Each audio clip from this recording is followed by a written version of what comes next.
G'day, May 40 here. So I don't get the Nathan Cofnas, Chris Rufo feud because, to my mind, they're operating in different genres. But they're certainly not big fans of each other. To me, this is a big pointless feud, but let's have a look at it. Chris Rufo, he's an activist. He's not a scholar. Nathan Cofnas, he's a scholar. He's not an activist. So I would never look to Chris Rufo for philosophical truth. I would never look to Nathan Cofnas for advice about political activism. Right? That which is useful to say bears no relationship to truth.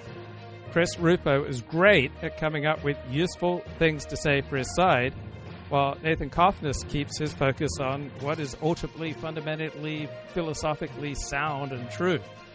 So Rufo and Cofnas, they don't just disagree on facts, they disagree on what winning looks like.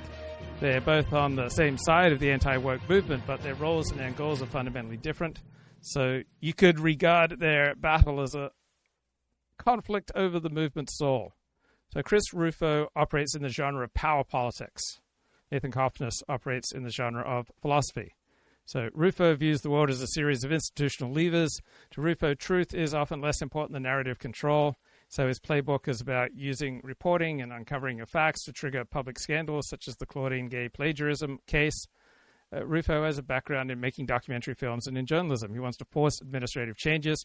Nathan Cofnas says these Rufo victories are superficial because they don't address the equality thesis, the belief that all groups are just innately the same. So Cofnas says as long as elites believe this, they'll interpret any disparity as proof of systemic racism, making woke policies a moral necessity that no amount of legislation can stop.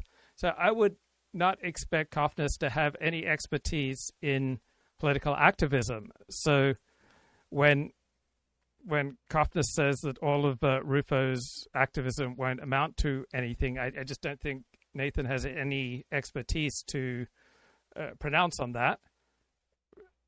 Apparently, from Nathan's perspective, if you're not philosophically sound, you're not going to win. Ultimately, you're not going to win the high capital intellectual battles. So they operate in different spheres, but the feuds become pretty intense because their strategies are mutually exclusive.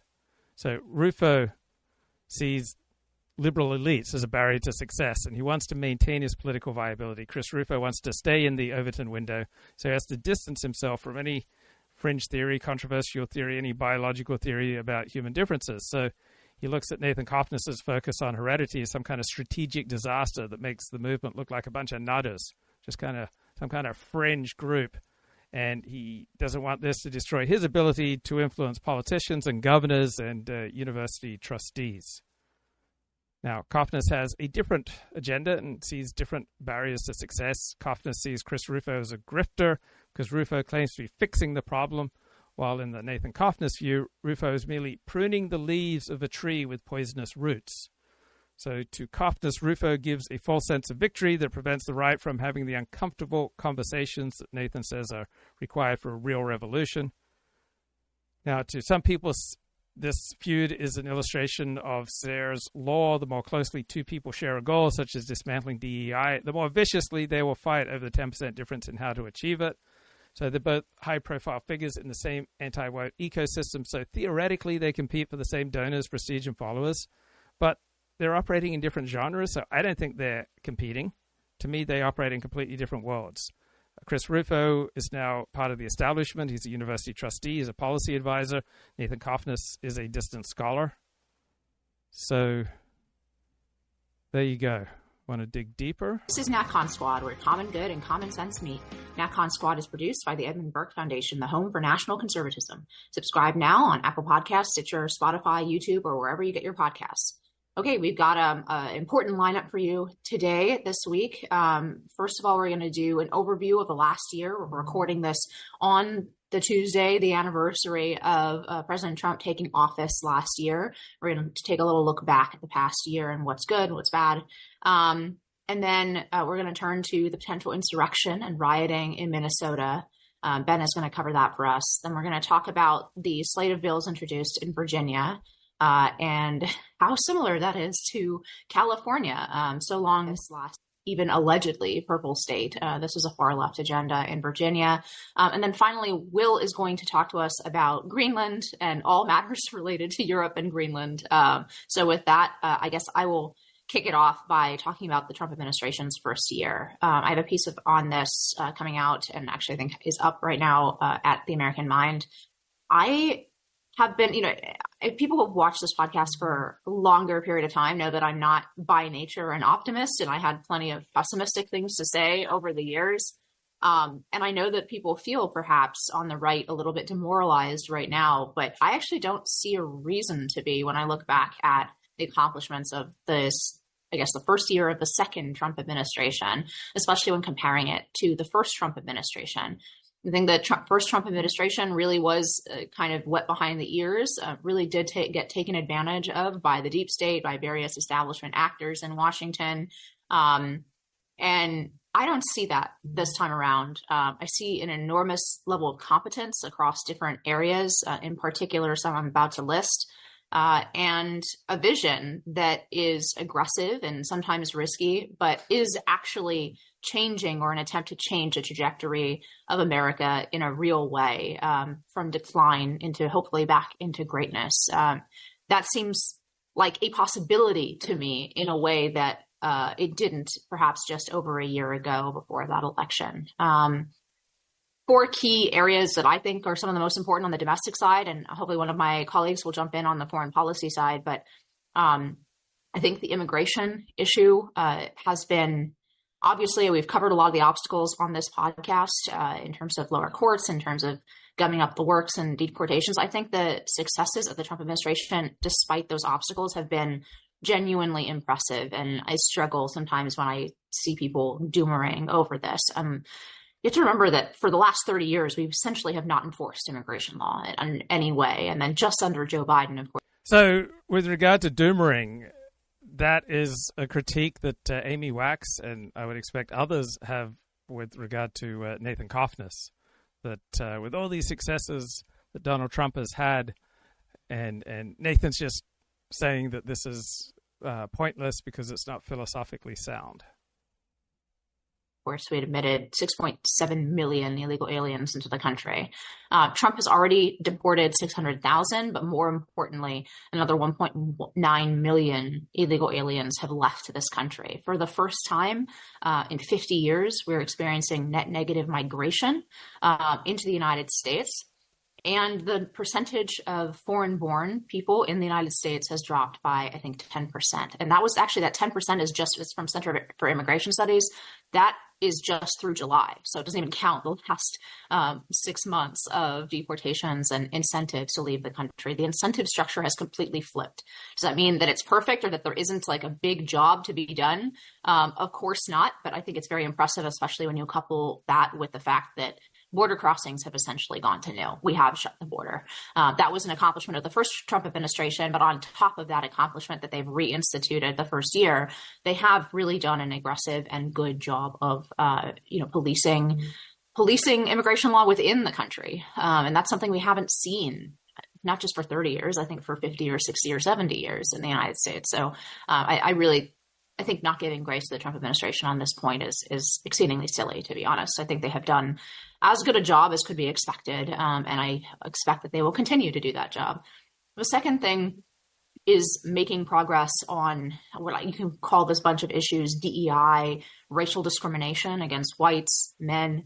They are making enormous progress on that. There are a lot of lawsuits in the pipeline. They are the people that Trump has in place at EEOC, Andrea Lucas, and over at the OCR division at the Department of Justice, Harmeet Dillon, those are people who are very serious about prosecuting anti-white discrimination, and they're capable of doing it. Really important, because as we know, the pool of people on the right who are both aligned with the Trump vision and actually competent at doing things can be a little bit of a small Venn diagram. Those are two people in really important places that I expect to really ramp up in the next year. And I'm a big fan of Inez Stepman. And let's get to the Substack of Nathan Cofnas here. And he's got just a stinging critique Says, Chris Rufo was a grifter who was leading the right to disaster. I don't agree with him because I don't believe that Nathan has any expertise with regard to political activism. I do think Nathan is very philosophically sound. So Rufo's alleged victories against wokeism are almost entirely imaginary. Well, to the extent that he has reduce the application of wokeism in the real world and thus improve the real lives of real people, that's not imaginary and that's not unimportant. Whenever someone criticizes Rufo, he likes to compare his track record to theirs. In his own words, these are the highlights of his career. We broke BLM, Black Lives Matter, CRT, critical race theory, Kendi, Ibrahim Kendi, Claudine Gay, and my conversations with the New York Times over the past 5 years, which are a good proxy for elite consensus, have shifted favorably in our direction, meaning that those elites sense we have damaged woke and reduced its relative status.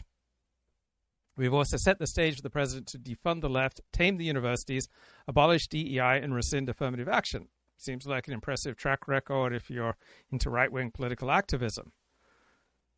So Cofnas says, let's examine these claims one by one and then consider why the right always loses in the end. So Chris Rufo helped the left take out its own trash. Rufo helped get Harvard's DEI president Claudine Gay booted on the pretext of plagiarism, and she was simply replaced by someone worse. Under the more effective leadership of Alan Garber, Harvard continues to flout the Supreme Court's ruling against affirmative action, and it is spearheading the resistance to Trump. Not only can I not refute that, I can't rebut it. But it just seems to me, I want better leadership, whether it's on the left or the right. So I'm glad that Alan Garber is an effective, impressive president of Harvard University, even if I don't agree with him on this or that. I would rather someone impressive take over Harvard. So there we go. All right, the left has moral and intellectual standards. So Ibrahim Kendi, he didn't produce anything, and he left Boston University. So the fall of Kendi is a testament to the left's capacity for self-correction. It's not evidence that it is in retreat. The right would never have a Kendi scandal because a right-wing Kendi would never be held accountable. That's painfully true. Can you think of a single example in recent history where a right-wing leader was marginalized for stupidity or grifting? If the right held its leaders accountable for these things, almost everyone would be gone, including Rufo. Okay, that's too far, Nathan. That goes too far. Black Lives Matter lives on. So Rufo can gloat about how embarrassing these Black Lives Matter scandals were for the left, but the left exposed corruption on its own side and took measures to fix the problem without retreating from its ideological goals. So Black Lives Matter lives on, but it's not a major force in America today. So if you're opposed to Black Lives Matter, I would think that you would be happy about its retreat. Critical race theory didn't go anywhere. Correct. Nothing happened at the New York Times that indicates elite consensus has shifted very favorably in our direction. Okay, I think Nathan is correct there. The Times is not backed 1 inch away from the idea that all groups of people are on average the same and we need to strive for equality of outcome. Bill Ayers is willing to spend time in jail. The Woke Project has inspired commitment from a large proportion of intelligent and idealistic people. That's why the ideology prevailed. There was no conspiratorial long march through the institutions. As long as they believe that all groups are on average innately the same, intelligent, morally sensitive people will recognize that there is a moral emergency to correct the environment and bring about equality of income. Insofar as society is a meritocracy, institutions staffed by qualified individuals will spontaneously wokeify. I can't argue against that. It seems pretty strong. In a revealing moment, Chris Rufo mocked me for being fired from Cambridge for talking about hereditarianism. I wasn't fired from Cambridge, but leave that aside. For Rufo, the nihilist, the idea of sacrificing your immediate self-interest on behalf of a worthy cause is incomprehensible. He and his fellow trolls only know how to kick their opponent when they're down. The right may have the political power to defund cancer research, but is currently not in a position to retake the institutions and run them effectively due to a lack of human capital. Note that with unlimited funding, the right-wing University of Austin is teaching college students middle school level algebra and appears to be on the verge of shutting down.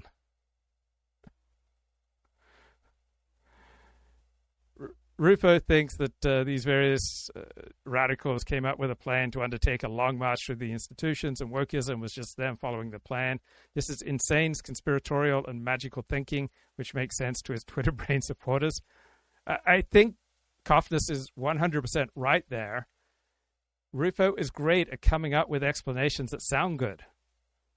It doesn't mean they are good, but that which is effective in political activism doesn't need to be connected to truth in any way.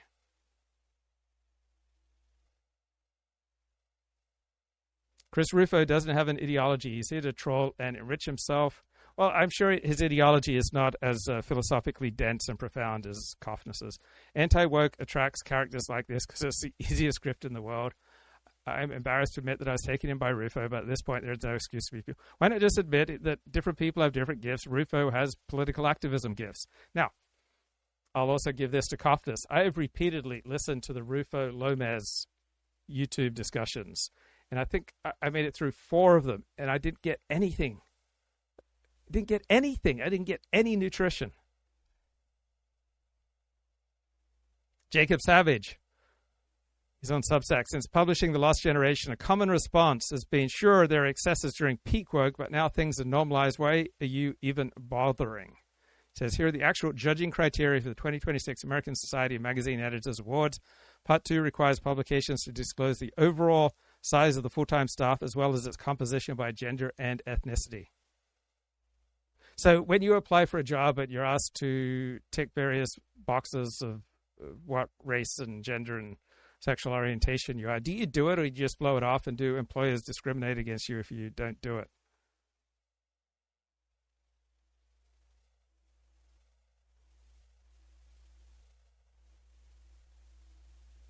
So before philosophy, Nathan made music. This is me performing a piano piece I wrote in my dorm room at Yeshiva in Jerusalem, August 2007.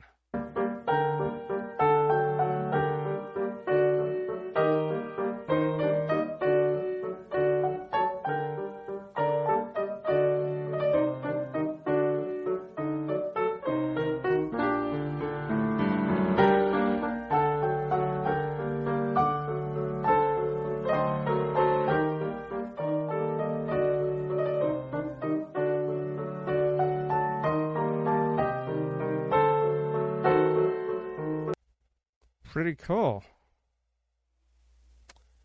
So Leo Leibovitz, who is not on the right, he says, I'm leaving an opera for the first time halfway through. The Met's Karma is about a wicked ICE agent abusing a tattered up OnlyFans girl on a grey and dirty stage that's supposed to resemble the U.S. southern border. Another piece of truth and beauty described by the commies.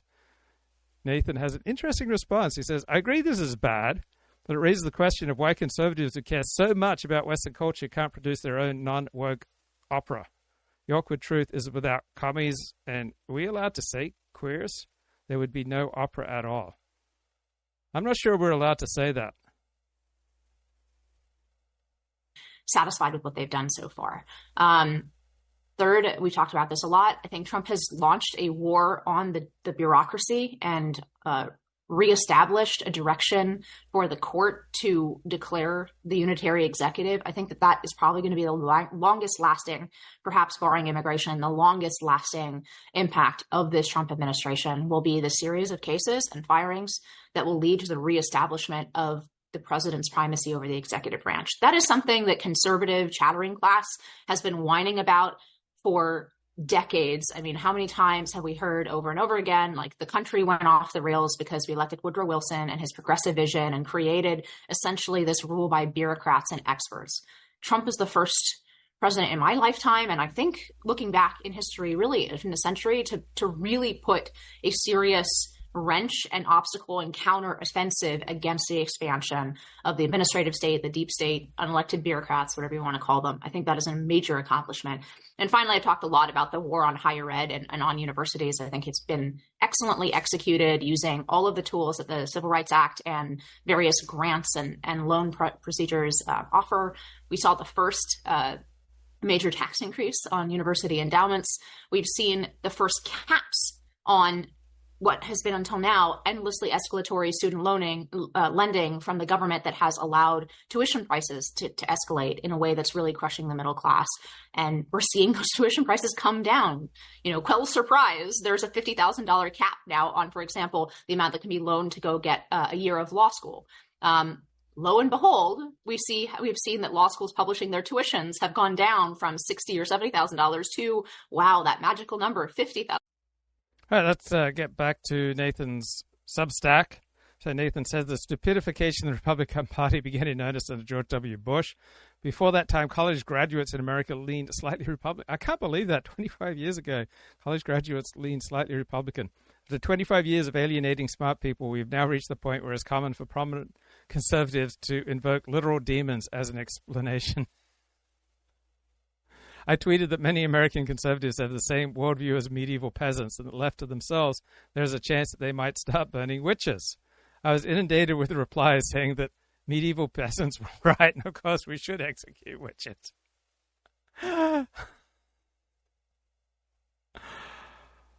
Oh, okay. So Cofnas posts his random hate mail from Christopher Rufo. Rufo says, your bitterness is not serving you. At the launch event, we had the governor, the deputy secretary of education, and scholars from Princeton, Stanford, Northwestern, University of Chicago, Texas, other top universities, many in science and business. All of these people are much more impressive than, for example, you. Okay, so I thought Rufo was doing a good job with his response until that. The economist leading the new center is very smart and going to hire good people despite hostility from the university. It's hard to build real things. It's easy to be a bitter loser who gets deservedly bounced out of academia.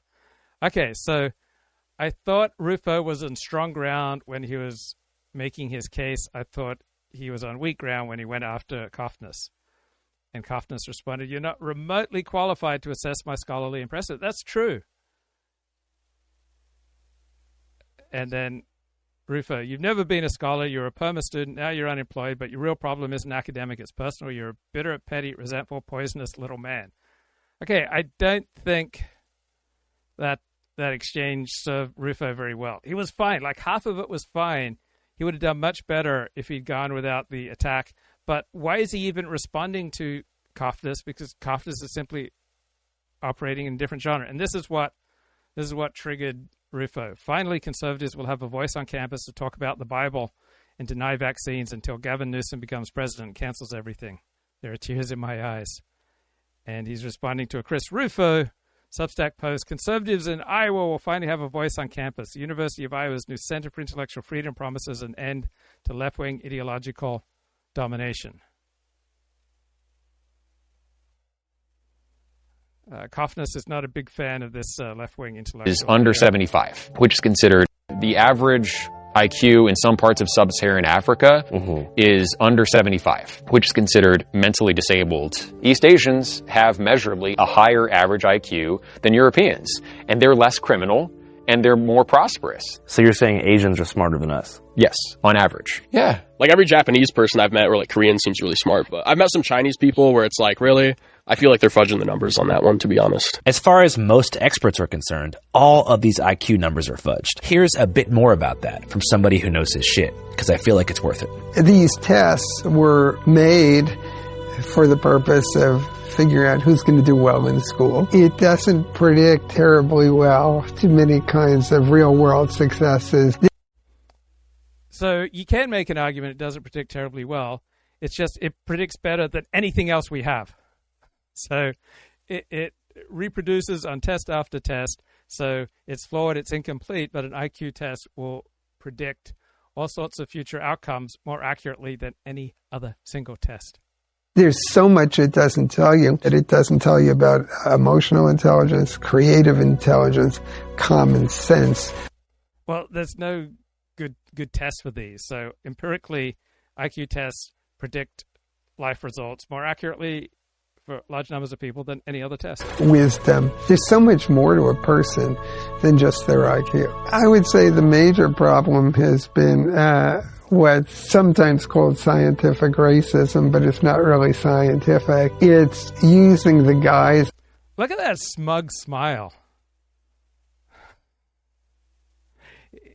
he is making such really weak intellectual points here. Of science to advance racist views, because you sometimes get racial differences in different kinds of test scores, including IQ, that don't take into account where those differences may come from. It was convenient for some people to say, well, we don't know where those differences come from. What's, I think, important is, do these tests have predictive power? look, we can divide people by nationality or socially defined race or ethnic group or religion into different IQ. Nature color codes.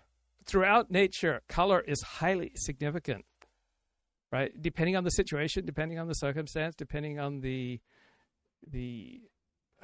types of life. But nature is incredibly color coded. We're all wired to signal. And one of the primary ways you signal is through color. Why would people not pay attention to signals and to colors when it's just rampant signaling and color coding throughout life? Groups, and they probably believe themselves that it told you something, but it didn't tell you what they thought it told you. People with high IQs are often better at convincing themselves of whatever they want. So in other words, they use their IQ for self-justification. They're better at justifying whatever they want to believe. So if they have an ideology, they may have a very weird ideology, but they'll find ways to defend it even if it's not factually accurate. Sure feels like that's exactly what he's doing here. Okay, Robert Sternberg admitted that he thinks respect for truth needs to be balanced against the repugnant and questionable political implications of scientific investigation. Now he accuses race realists of finding ways to defend their ideology even if it's not factually accurate. So he said in 2005, scientists might argue that their work is value-free and that they are not responsible for the repugnant or even questionable values and actions of opportunistic leaders. Hereditarians believe that they do perform a kind of value-free science and they merely respect the truth. But deciding to study group differences represents a value judgment that the problem is worth studying. The quality of science is determined not only by the quality of problem solving, but also by the taste in the selection of problems to solve, with the hereditarians have devoted their penetrating intellects to other more scientifically and socially productive problems. So we should lie in service of the anti-racist cause.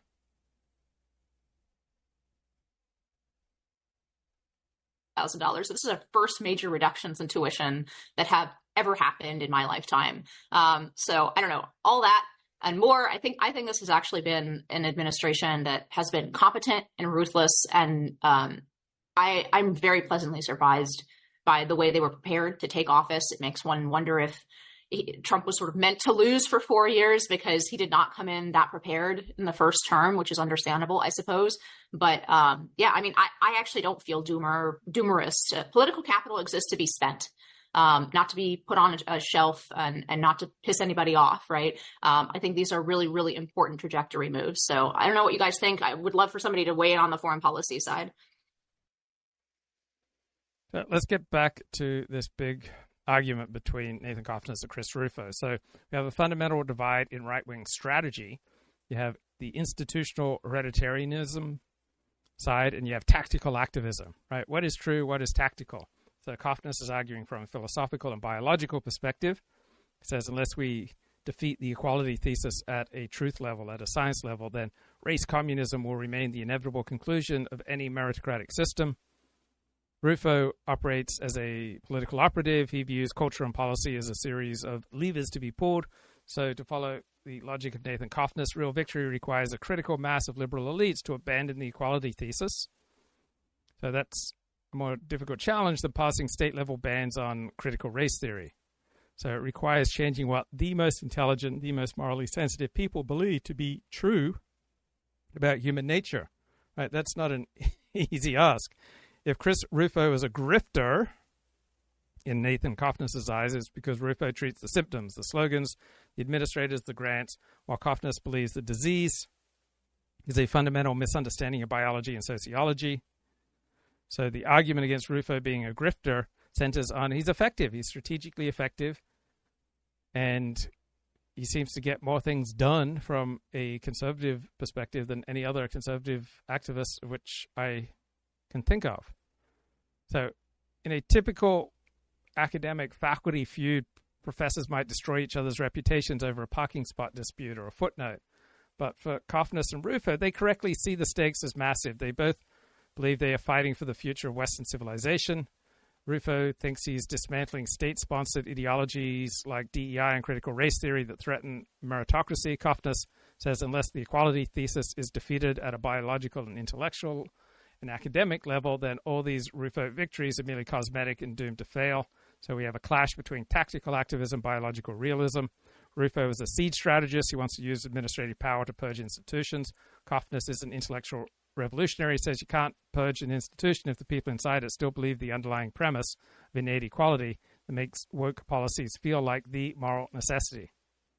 So Rufo attacks Cofnas on status, right? Because Cofnas currently does not have a faculty position at a university. Then Rufo calls him a perma student and unemployed. So Rufo measures success by policy wins and executive orders and hanging out with powerful people. And so an academic without a tenure-track position or a paycheck is not impressive.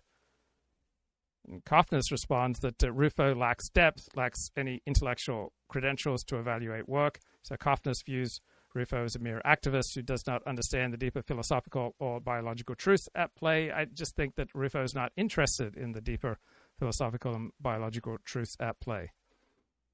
I love when Rufo called Cofnas a poisonous little man, right? That's peak personal animosity, right? They're now in the realm of character assassination, right? So some of their exchanges do reflect the narcissism of small differences. Now, are they competing for the same audiences?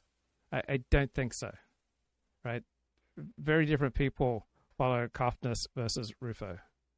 Well, I will just expand on what you said about political capital needs to be spent. I mean, our editor-in-chief, Dylan Hausman, yesterday wrote an important piece on Substack where it talked about this potential trade-off between losing the midterms versus effectuating an efficient and effective immigration policy. And like for me, the choice is so obvious. When you have tens of millions of illegal immigrants in your country, absolutely take the L on the midterms if it means that you can get those people out, even in the face of the whining nags and awfuls who are taking over places like Minneapolis. And I think the people who are upset about that political capital being spent are people who are probably, campaign operatives, sort of party establishment folks who sort of have this historic posture of we need to do whatever it takes strategy-wise to win an election, even if that means we never actually get real conservative policy in place. It's very similar to the calculation that was made in the lead up to the overturning of Roe v. Wade, right? Like there was always the potential that overturning Roe v. Wade would lead to abortion being a huge wedge issue for women and costing Republicans some party favorability ratings. But was that issue important enough for the pro-life movement and the conservative movement more broadly to... So there's one episode of Rufo and Lomez that might be pretty good. They bring on an anti-immigration activist. For the last 10 years, immigration has been at the top of the list of the most important issues facing the United States. And one of the experts who has been working on this issue for decades, has been extremely influential, is Center Immigration Studies' Mark Krikorian. In this week's episode, we're going to have our first guest, and it is a must listen. We talk about the changing dynamics of immigration, all of this. The underlying force in American politics over the last decade, thanks mostly to President Trump, who brought it back into the conversation in a totally new way.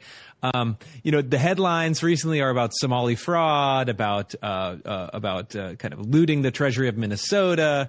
But can you help us just set the frame and tell viewers who may not have been tuned into it, like, what are the big stakes? What are the big changes? What are the big stories about immigration that have changed over the past decade? Well, the big fact is the numbers. As the for some reason, disgraced Enoch Powell always used to say, numbers are of the essence. And we have now gotten not just to a record number of immigrants in the United States, which is not unexpected. We have a bigger population. So neither Mark Krikorian nor Enoch Powell are racemen, right? They have a different agenda. Enoch Powell would not have been thrilled with tens of thousands of white Poles moving into London. And Krikorian is also absent from any discussion or focus on race. Well over 50 million immigrants now. We now have the highest percentage of foreign-born people in our population ever recorded. And that's new, and that's a big deal. I mean, there's no decline projected. There's nothing going to happen that's going to make that go down. It's just going to go up unless policy changes the way Congress changed policy a century ago. So really, that's the starting point of the whole discussion, is that the numbers have now reached a level that is unprecedented. Mark, first of all, I am so honored to have you on the show. Your writing and work on the topic of immigration is something I've had my eye on for as long as I've been sort of politically aware. And you can correct me if I have this wrong, but you've been at the Center of Immigration Studies for 30 years or so? 30 years. Is that right? Yeah, 30 years this year. I've been doing this before it was cool. Yeah, I guess so. And when I started paying attention to this topic, I grew up in California, so immigration was kind of top of mind as I was sort of going through my formative years in politics. And I would see stuff on Center for Immigration. So Peter Brimlow appeared on Tucker Carlson's show, and Peter Brimlow takes a little bit more of a race approach than Mark Krikorian, but I don't remember them ever getting to big feuds. So for Brimlow, he wants to maintain the Anglo-Saxon English nature of the United States of America. And so he named his foundation Virginia Dare after the first English child born in the United States, even though the media wrongly says, it was named after the first white child born in the United States. But I think both Brimlow and Krikorian had respect for each other's work, even though they differ. Studies, and I would see it cited, Larry Oster or Steve Saylor or whomever. And at the time, while immigration, as Chris alluded, the late Larry Oster, a Jew who converted to Christianity shortly before his death, he was a provocative and courageous writer, but along with those traits, right, not super high on agreeableness, so quite difficult to handle. And I can't imagine that Nathan Cofnas, for example, scores high in agreeableness.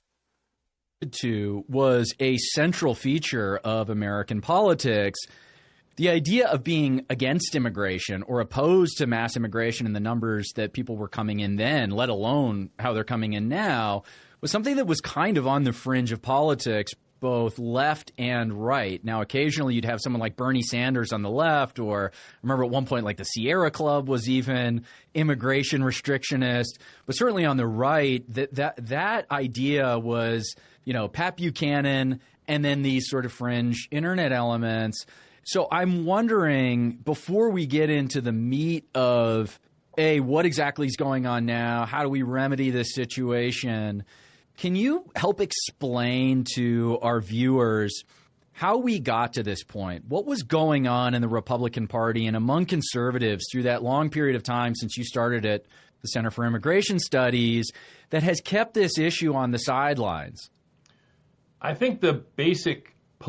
Stephen Steinlight was a scholar with the Center for Immigration Studies, another brave, courageous truth teller, fascinating, profound writer, but not super high on the agreeableness dimension. So challenging, difficult character. Political fact is that there is a difference of opinion between elites and public on this issue. And that so many big differences between elites and the general public in many issues. And I think with most of the most prominent issues, I have to side with the public against the elites. So the elites want much more restriction of speech and much more restriction of immigration.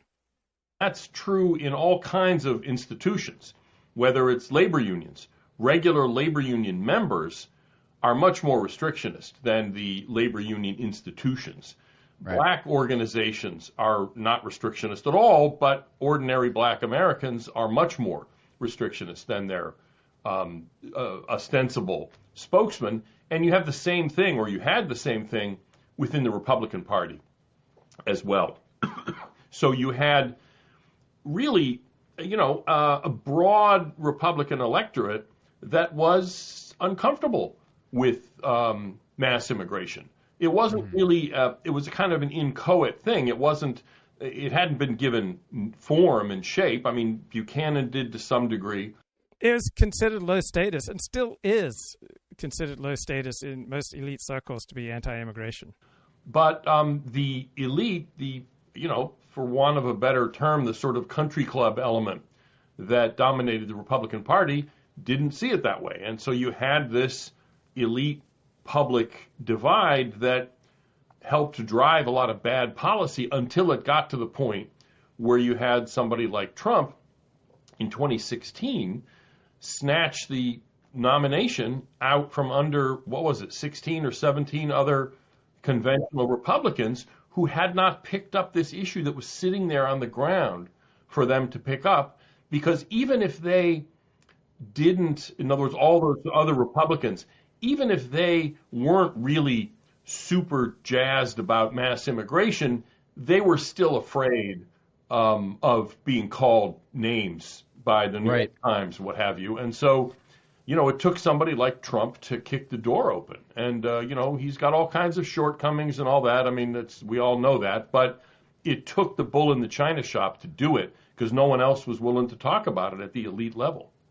So, and my follow-on question here then is, the prevailing theory, what you would hear about this is the reason there was this mismatch between quote-unquote elite opinion on this topic and the base's opinion on this topic is that illegal immigration provided cheap labor. And this was really just at bottom a sort of supply and demand question.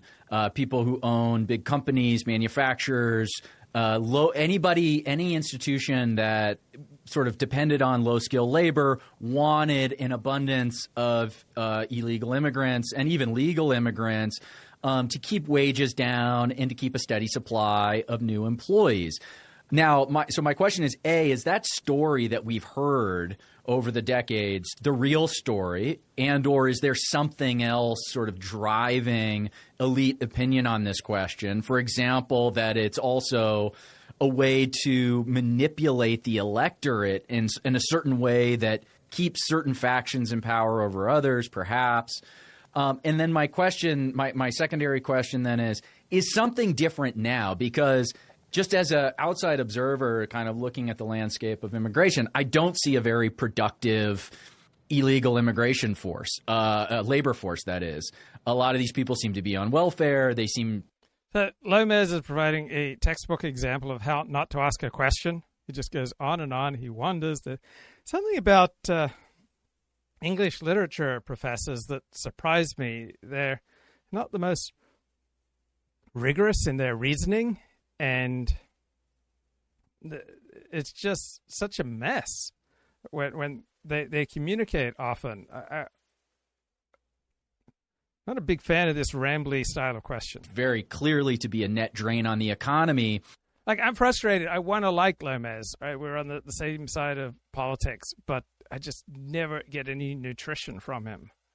So does that old argument about the economic motivations for bringing in illegal immigrants still obtain today? And if not, what now is the reason behind just the massive flooding of immigration? The explanation of, immigration is driven by, the way it's usually put is the left likes it because it's cheap votes and the right likes it because it's cheap labor. There's something to that. It's just that it's incomplete, I think. Not everything is about money and power, as improbable as that may seem. So I met Mark Krikorian with Kathy Sipe when I went to a David Horowitz all-day immigration-focused program. and Kathy and I said to Mark, well, we're very against illegal immigration. But then Mark made some profound points about the challenges and problems that come with excess legal immigration. And it shifted both of us. We both started thinking, maybe he's right. Maybe we need to dial down the legal immigration as well.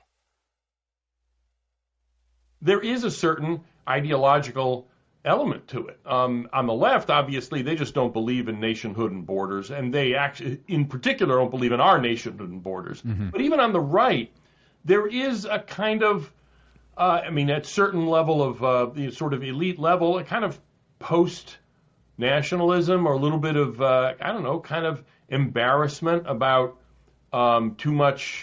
too open expressions of patriotism, and that there's a sense that being against immigration is mean or bigoted. And in the case of sort of WASP folks, it's like none of us, I think, here are WASPs, but there's this sense of, my ancestors were mean to the Irish, and so it's almost like, I have to compensate for that, even if they don't think it through that way. So it's not just materialist. Because I'm not a Marxist here. It's a combination. Man does not live by bread alone, and immigration is not driven by cheap labor alone. So what's going on with Trump's plan for Iran? The Wall Street Journal had a long article yesterday that Trump was looking at options for a decisive strike. And one of my favorite reporters from Israel is Amit Segal. He says that what we see right now, it doesn't add up. The weaponry doesn't match the target of regime change. If the goal is regime change, the United States does not have the ability to carry that out. But you do see all the signs that America is preparing seriously to take some kind of action. You have an F-15 squadron. You have aerial refueling tankers en route to the region. You have a carrier strike group moving from the South China Sea. So there's something going on that we still don't see. And maybe it's Trump saying international institutions are interesting, they're nice, but I don't depend on them. If the president of Venezuela bothers me, I'll kidnap him. If I believe Iran's building a bomb, I won't just impose sanctions through the UN Security Council. I'll drop bunker busters. And if a regime massacres its own people, then I, Donald Trump, will act. So I presume that would mean taking out the Ayatollah, and I presume that Trump would only do that if there were leaders in the Iranian military who were willing to take over and build a secular state that operated in more friendly ways with the United States and stopped threatening to nuke Israel. So there have to be behind-the-scenes talks from the Trump administration with potential new leaders in Iran, and it wouldn't shock me if there's some kind of surgical strike that takes out the Ayatollah, and then someone else steps up, and we get a military dictatorship in Iran, just like we have in Venezuela, but one that's willing to work with the United States. That makes sense to me. It's a combination of a kind of ideological, or maybe even more accurately, sort of a worldview that sees assertions of American sovereignty as somehow, icky, combined with the fact that, yes, you also get cheap lawn service. I'm quite curious, too, even just for you personally, what brought you into it? What arguments or thoughts? Was it more economic? Was it more cultural? What kind of critiques of the existing immigration system were you seeing at that time that brought you into it? And have those, have the nature of those critiques or the empirical reality, have those changed since you first started really working on immigration? That's actually a good question, because everybody who is on my side of this debate comes at it from different angles. Institutionally, when this movement started in the late 70s. So why would people come at the immigration debate from different angles? Because in all likelihood, the things that primarily drive you are not polite and socially acceptable to say. Also, identity is complicated. So if you want to restrict immigration, you may do it from the from the perspective of civic virtue. You're a civnat, but you may also recognize the ethnic component of nations. You may also recognize the religious component of nations. So just because you're a religious nationalist doesn't mean that you don't recognize the ethnic and civic natures of nationalism. Just because you're a civnat, civic nationalist, doesn't mean that you don't recognize and respect the ethnic, racial, and religious and cultural component of nationalism. So people who are nationalists, some are primarily civic nationalists, others are primarily race nationalists, others are ethnic nationalists or religious nationalists or cultural nationalists, but they're all going to have varying quantities. So the idea that there's just like civic nationalist or cultural nationalist or race nationalist or virtue nationalist, no. Like everyone is a mix, and people are not going to tell you everything about what's motivating them, particularly if certain options are socially unacceptable. Really, in the 80s, it actually was driven by people concerned mainly by environmental or population concerns, along with some driven by social democratic kind of worker rights concerns. I came at it originally out of assimilation concerns. Specifically, bilingual education is kind of what drew me into it. I didn't speak English when I started kindergarten. I was born here. My parents were born here, but they spoke Armenian to us, English to each other, so I knew both. My dad flunked kindergarten because his English wasn't good enough. I didn't, but I didn't speak English. And, when you're 5 years old, especially if you've already watched cartoons and you understand it anyway, you pick it up like this. Kids do that. Bilingual education is what really got my initial attention as being an outrage, both for the immigrant kids themselves, but for the country as a whole, because the whole point of assimilation, the whole point of immigration is assimilation. It's to make these people into Americans. And holy hell, we have breaking news about Greenland.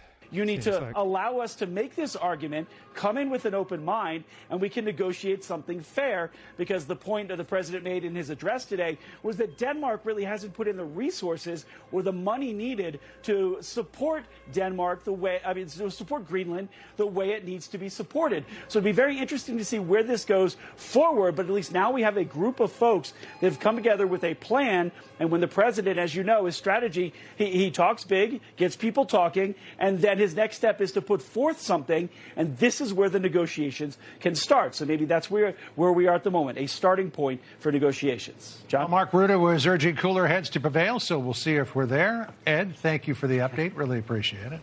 So, Sandra, if the president can't buy Greenland outright, maybe he can rent it for a while? I don't know.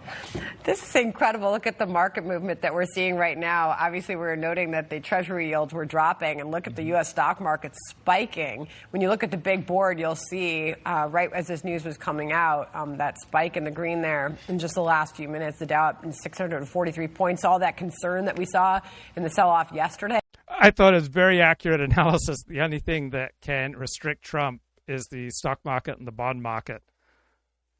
And I am so relieved that some sort of working committee has been formed, because while I get giddy at times and just find Trump's belligerence over Greenland hilarious, then in the cold light of day, I find it embarrassing and frightening. Hey, John, completely undone with this gain now, back above 49,000 on the Dow. So obviously the markets like what they're seeing. I'm looking at the U.S. dollar is rebounding big time on this news. It's certainly a market-moving event, that is fair to say, as we learn more details about these negotiations, John. Well, it's got plenty of room to go back down again, too, if this thing doesn't come to fruition. So we'll see. All right. Breaking today, Iranian state TV says more than 3,000 protesters were killed in recent anti-regime protests. So this working group for Greenland, this has got to be the path forward, right? How things were going, where Europeans were arming up and sending armed troops to Greenland and preparing to blow up NATO, that was not sustainable. This new path seems sustainable. in Iraq came under fire overnight in a drone attack that was launched by Iran. You can see in this exclusive video provided to Fox News one of those drone impacts at a base in northern Iraq. There was a significant amount of damage at this location. The Kurds of western Iran have resisted the Iranian regime and their crackdown on protesters, but they've paid a heavy price for doing so. There are very close links between the Kurds in western Iran and in northern Iraq. Now, the war of words between the U.S. and Iran is heating up as we break this story to you today. It comes as President Trump has made clear that a military option is still on the table, and reports from inside Iran indicate the regime has no intention of changing its ways. Thousands of protesters from north, east, and west Iran remain in prison, though the demonstrations have largely stopped over safety concerns. Still, Iranian leadership continues to threaten and mock President Trump. We do not pay attention to Trump's bluster. He knows that if any hand is raised to assault our leader, we will not only cut off that hand decisively and courageously, and this is not just rhetoric, but we will set their world on fire. We will strip them of any security and leave no safe place for them. As regional tension rises with Iran, President Trump is advancing his Middle East peace initiative. The Board of Peace signing ceremony is set to take place on Thursday morning in Davos. More countries are now weighing in, greenlighting their participation, including Israel. The office of Prime Minister Benjamin Netanyahu released a statement. Okay, I want to get back to this interesting interview with Mark Krikorian of the Center for Immigration Studies. So that's what drew me into it, although over time, my conclusion or my approach to it hasn't really changed. That's still a concern. But the way I look at the issue is that all of the concerns, assimilation, workforce, security, welfare, they're all the same thing. They're all different manifestations of the incompatibility of mass immigration with the goals and characteristics of a modern society. And if anything, the assimilation stuff has obviously gotten to be a bigger problem, both because it's now easier to get here even than it was 30 years ago when I started. So it's physically easier to kind of live in two countries at the same time, but also much of our leadership class is basically checked out of America. I mean, they're not necessarily anti-American, although there's plenty of that, but they're certainly post-American. You know, in our schools, our HR departments, you name it. And, you know, why would an immigrant want to become an American when the Americans don't even care about being American?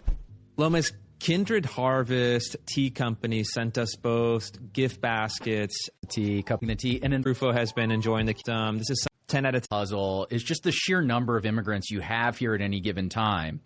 But there also seems to be this question of, so Rufo and Lomas do their show on the Glenn Beck network.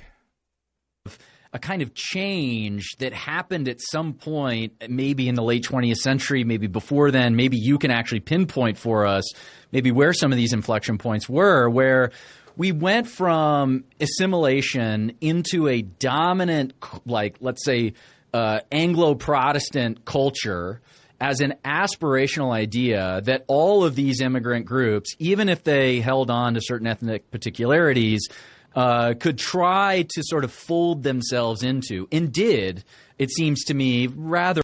So a few years ago, I was walking in a Jewish neighborhood, and there were two flags on top of, I presume, a Jewish home, and there was a tiny Israel flag that was on top, and then a much bigger American flag underneath. But it just rubs me the wrong way. You don't want to publicly signal any kind of more intense and higher loyalty to a nation state not your own, right? That should be socially unacceptable. You feel whatever you feel. You make your priorities whatever they are, but you should not be publicly promoting another nation ahead of your own. So I used to wear an FIDF yarmulke for years, Friends of the IDF, but then I realized when I started hanging out with American nationalists, yeah, that's not a good idea. You don't want to be publicly celebrating the armed forces of another country as part of your gear that you wear to work every day. For a large part of the 20th century. But then at some point, did something happen where that model changed or became unviable for some reason? Why, I guess the question is, have we abandoned this?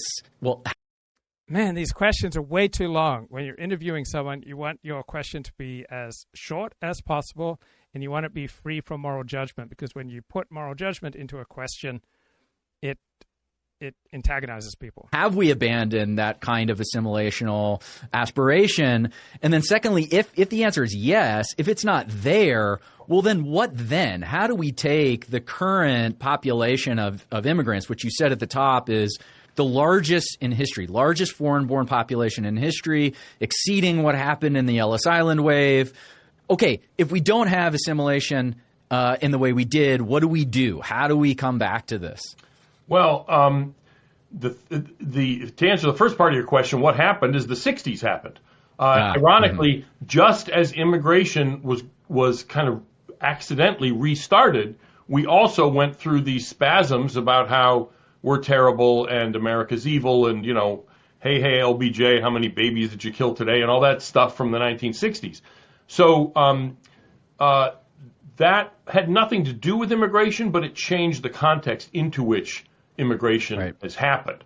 And so the first thing you do is you turn off the faucet. If your tub is overflowing, you turn the faucet off first. But is there hope for assimilation? In other words, can it even happen? I think it can. Actually, I'm relatively optimistic. I mean, I may be a pessimistic optimist, but I'm an optimist in the sense that our assimilative powers here are pretty powerful. It reminds me a little bit about Judaism. Judaism is both breathtakingly realistic about human nature, but also tremendously optimistic about human potential. So I'm looking at Adam Townsend's X feed. It says, being characterized by the left as the leader of the free world is a vanity award given to whichever leader can accelerate and worsen the decline of their own country. And I'm turning to Adam Townsend because I was tipped off by a friend, and he's one of those few smart people who makes the point that what Trump is doing with Greenland is very possibly a good thing. So he looks at it as a civilizational and energy struggle. He says the move to acquire Greenland is not a joke. It's not a vanity project. It's a serious attempt to secure the hard assets required for a post-globalist era. He sees the post-war European order collapsing. He sees Trump's aggressive stance to Europe as a way of forcing Europe to choose between American security and energy production, or Europe choosing to become a vassal of Russia and China. So for Townsend, Greenland represents the ultimate prize in this realignment because of its untapped mineral wealth, its strategic position in the Arctic. He says it's essential for American dominance. This is not many people willing to speak up for Trump's Greenland policy. Agreed to go to 5%. So they did the right thing. It just took a little bit of shock therapy, and I think it's the same thing here. Look, he's right. We need Greenland. It's essential because the melting Arctic ice means there's going to be strategic sea routes going through the Arctic. They're going to be critical for both military and commercial purposes. We need it for the Golden Dome. We need it for missile defense. We need it for a lot of things. And China is trying to build what they call a polar Silk Road through the Arctic. Russia has been expanding in there. And we need to counter them. So there's lots of ways to do it. You can own it. You can lease it. You can have shared sovereignty. I mean, there's many ways to skin the cat. And I think Trump is going to find a solution. You know, it's quite a relationship that he's got with the NATO chief, Rutte. We saw them speaking a bit earlier. He referenced how important he is to this negotiation, to this discussion, and to the developments on Greenland. In fact, earlier at Davos, Rutte had said that Europe should be happy that President Trump is in charge, this while they were sweating out the tariff threat and beyond. I mean, these markets are unbelievable. This is obviously clearly a reaction to that.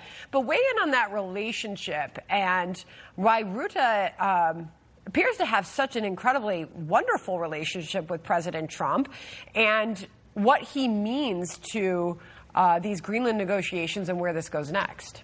So Rutte has a beautiful full head of hair because unlike other European leaders, he doesn't set it on fire every week when Trump says something. So, you know, the first step is keep your hair intact, right?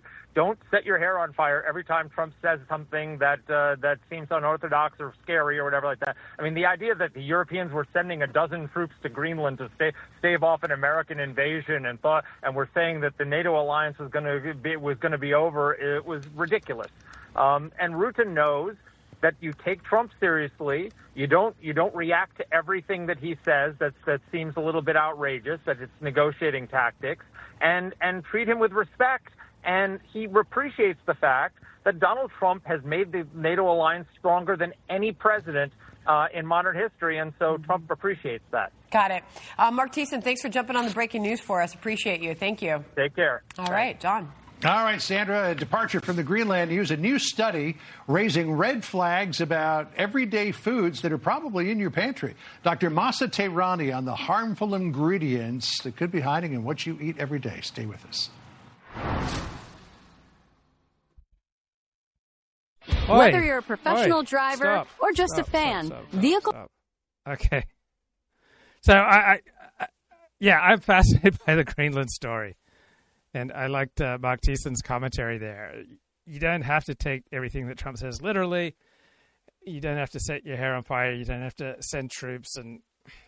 But think about the incentives, right? The incentives are the more intense you are on social media, the more intense you are in your public announcements, the more attention you'll get. And the more people are likely to be revved up and to want to follow you. So there are all these misaligned incentives, I think, that drive these hysterical reactions to Donald Trump. But Adam Townsend, he's an interesting bloke, right? And he's not a big fan of Canada's pivot to China.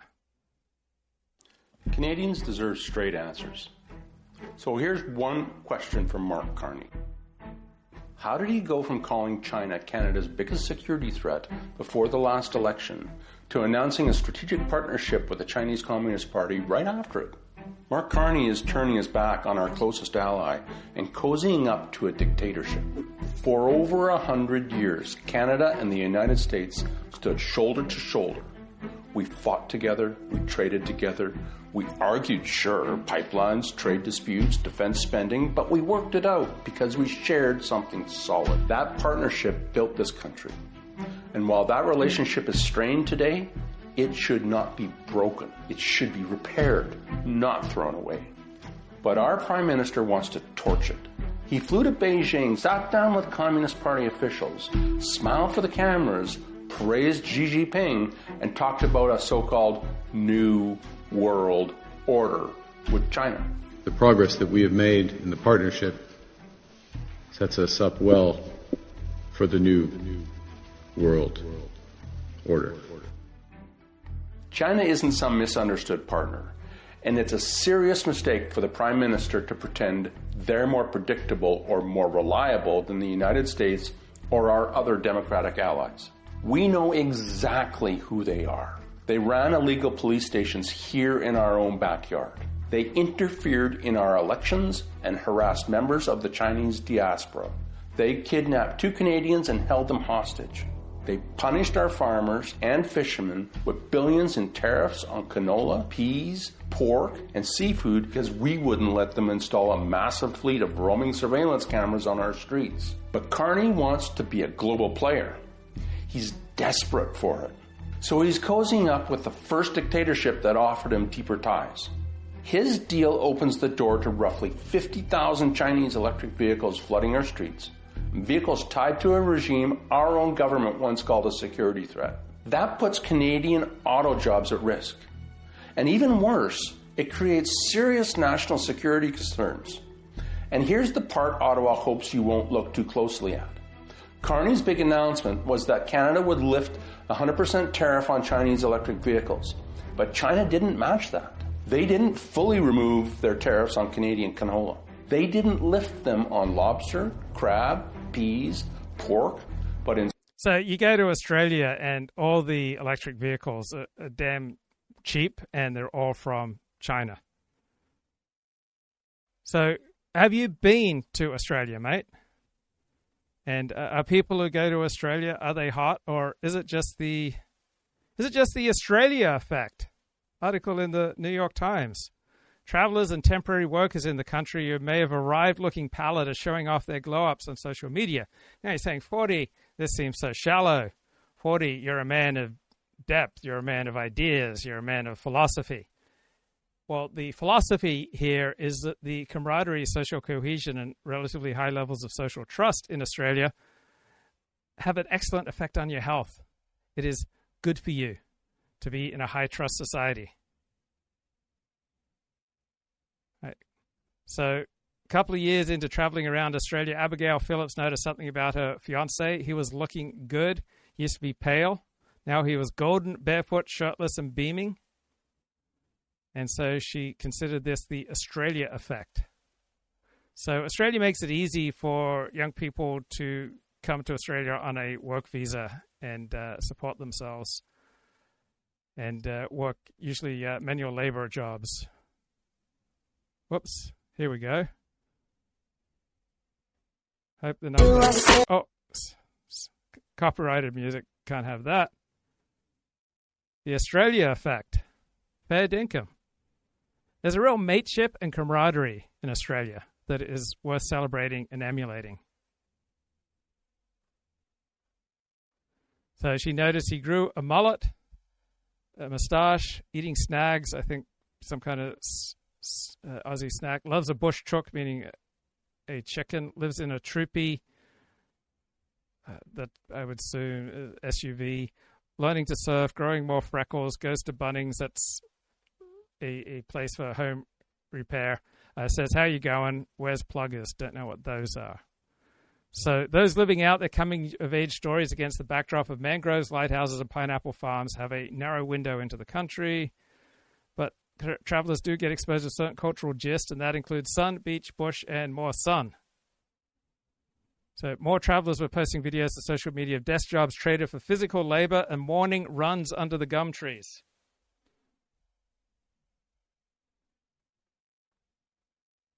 The Australia effect. The day. Whoops. Wait. Where's the? I wish I could just turn off the volume here. I'd like to be able to play you, mate. I really would. The Australia effect.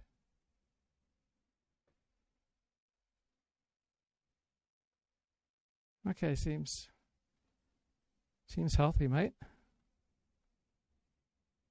A lot of physical labor, a lot of muscles and tans. Yes, a change of scenery profoundly changes the way we look and feel. We're absolutely influenced by that which is around us. When I go to Australia, almost everything that bothers me in LA is left behind. Aussie women don't tend to wear much makeup. So you go to Australia and you'll probably emulate that. The Australia effect is real.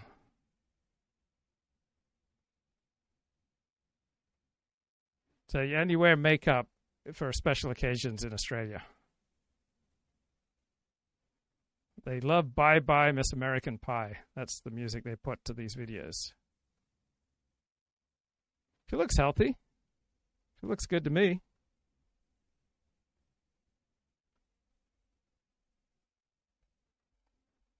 Nothing like joining a high-trust community. Developing comradeship, mates, friends. Life is richer and better when we share it with other people. This bloke here moved to Australia over 10 years ago.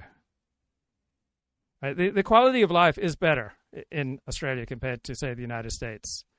Now, if you're a highly ambitious person, then you want to move to the United States. That's the best place to pursue your ambitions, usually. So this bloke developed a strong mindset and a sense of self. Let's hope that this video doesn't contain music. Oh, come on, stop. Why the Don McLean song?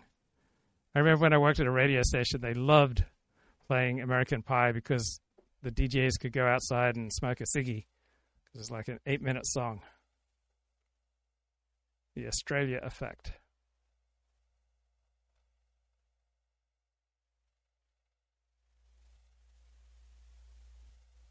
It can be expensive. Australians are pretty friendly.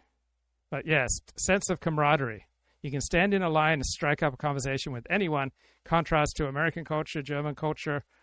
You try that in LA, then the odds are about 50% someone doesn't even speak English.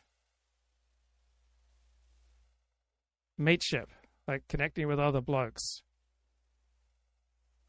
And feeling at ease in the world, feeling safe. It will do wonders for your mental and physical health. All right, back to Mark Krikorian. Intermarriage is extremely widespread, and we still have maybe a rump portion, but some non-trivial portion of our leadership class which still does believe in America.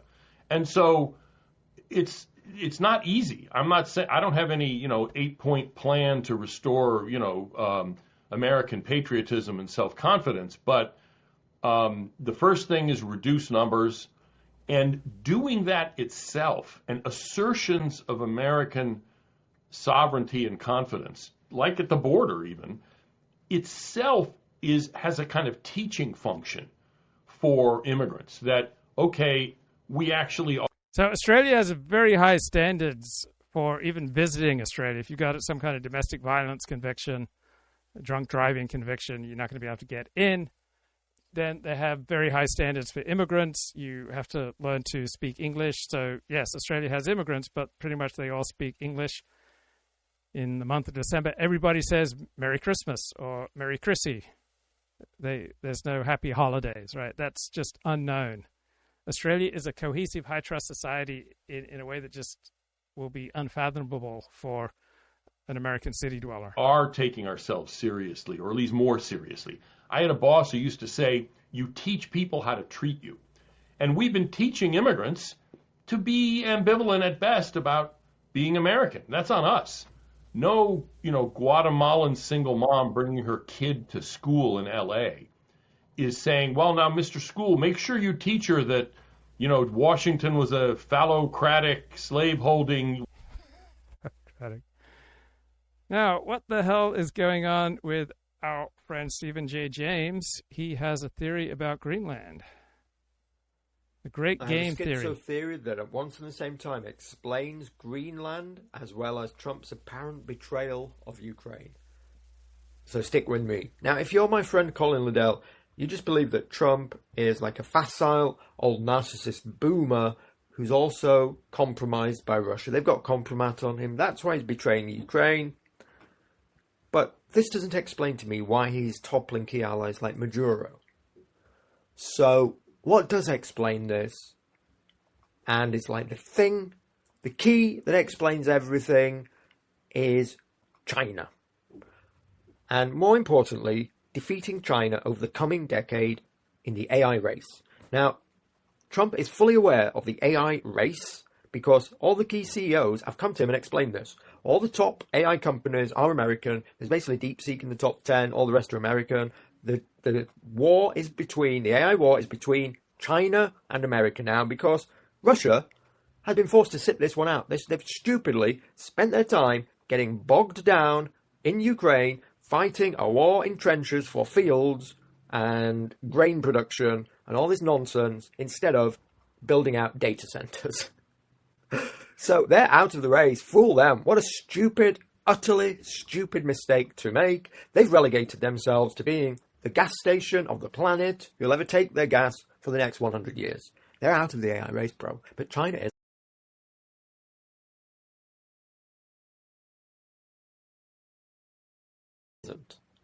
So what can explain all this going on in Greenland as well as Ukraine, bro, is that maybe Trump is deliberately prolonging the war in Ukraine.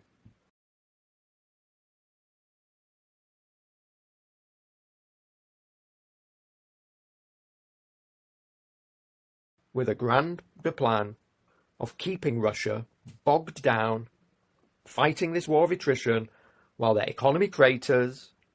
They're on a war economy at the moment. It's not going good, despite propaganda from the Kremlin to say otherwise. The ruble's Secretary General Mark Rutte. The two appeared to get this deal over shared concerns they have about the threats to the military alliance. When it comes to the Arctic, I think President Trump is right. Other leaders in NATO are right. We need to defend the Arctic.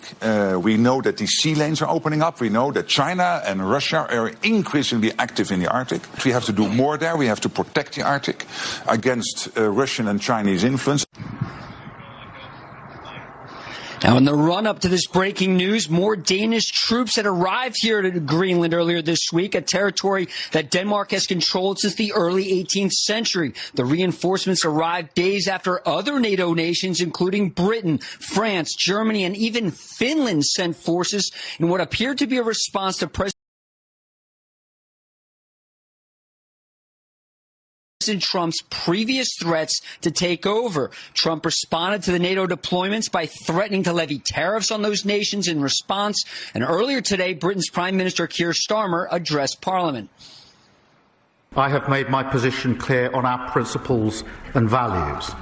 The first of those is that the future of Greenland is for the people of Greenland and the Kingdom of Denmark alone.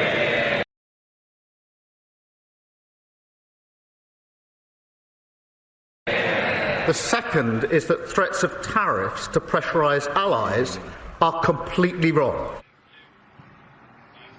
President Trump says it's Greenland's strategic location and home to a U.S. Space Force base 930 miles north of where I'm standing in the capital of Nuuk. He says it's critical defending the United States from potential Russian nukes. And it's that Space Force base here in Greenland where President Trump wants to deploy the Golden Dome missile defense system years from now. Martha? So exactly right. Lucas, let's put up this map that shows the missile path, the potential missile path of weapons coming from Russia. And so you see very clearly that Russian ICBMs would, if fired, and the whole goal here with this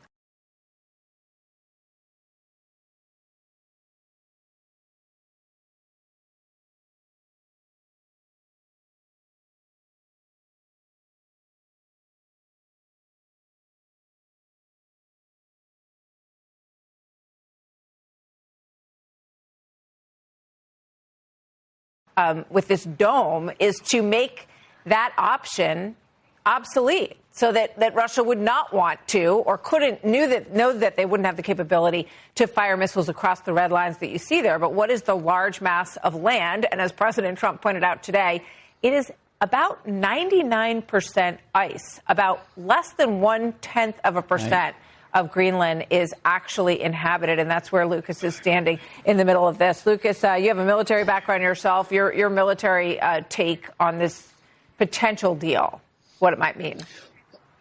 Well, it's a potential incredible deal because just a few hours ago, President Trump ruled out military force. Just a few days ago, Martha, he didn't rule out using military force to take over a territory controlled by a NATO ally in Denmark. And going back to that map where you showed the potential incoming path of a Russian ICBM, keep in mind the United States military only has 44 interceptor missiles for these kind of ICBMs at Fort Greely in Alaska and some at Vandenberg Space Force Base in California. So this would be a strategic place to deploy future missile interceptors as part of President Trump's Golden Dome. That's why Greenland is so strategic. As you pointed out, 80% of Greenland is above the Arctic Circle, not far from Russia when you go over the poles that way. Martha. Yeah.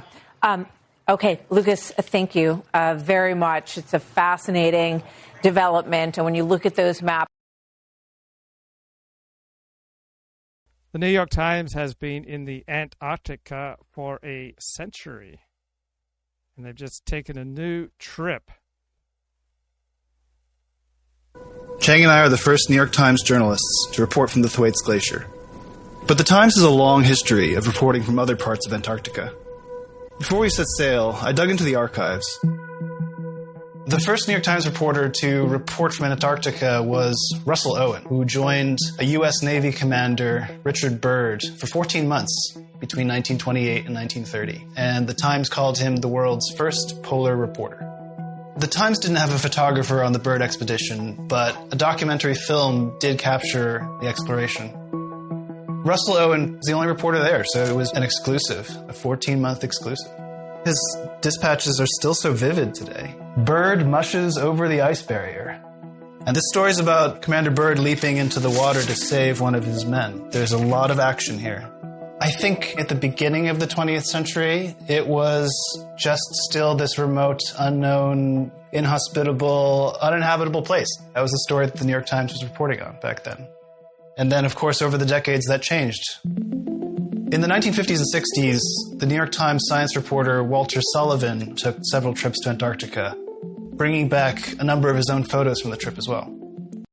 Okay, they're back. They've made a new voyage to the Antarctica, and it's just spectacular.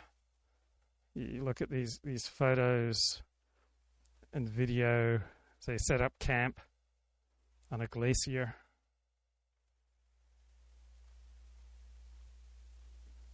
Just consistently amazing things in the New York Times you won't get elsewhere. You can track the trip live.